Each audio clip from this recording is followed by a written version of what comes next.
Paano iiwas sa tukso? 26:41 ng Mateo, pakibasa. Kayo'y magpuyat at magsipanalangin, upang huwag kayong magsipasok sa tukso. Ang espiritu sa katotohanan ay nakahanda, datapwat mahina ang laman. Ang kailangan sa atin, laging nananalangin sa Diyos. Di ba kaya nga pagka nananalangin tayo nung sinasabi nung araw na, Ama namin nasa langit, kasambahin ang ngalan mo. At wag mo kaming ihatid sa tukso, kundi iadya mo kami sa masama, sapagkat, etc. Di ba ganon? Ang paraan, wag kang pumasok sa tukso, yun pong pananalangin sa Diyos.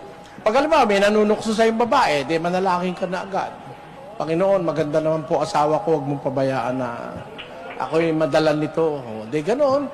Halimbawa, may nanunukso sa'yo, maglalasing, manalangin ka sa Diyos, humingi ka tulong.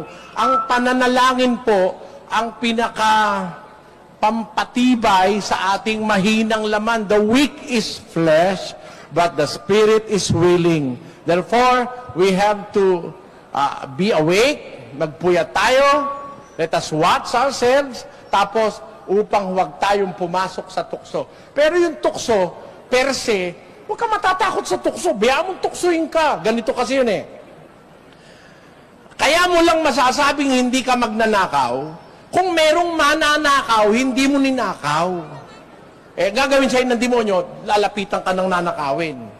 Sabi mo kay Satanas, alam ko, paraan mo yan, isnabin mo si Satanas. Napahiya siya, no? Hindi ka talaga kasi kaya lang naman sasabihin natin, hindi ka babaero eh. Kung sa gitna ng maraming babae, hindi mo pinagsasamantalahan, hindi ka nga babaero. Pero sasabihin, hindi ka babaero dahil wala kang mababae.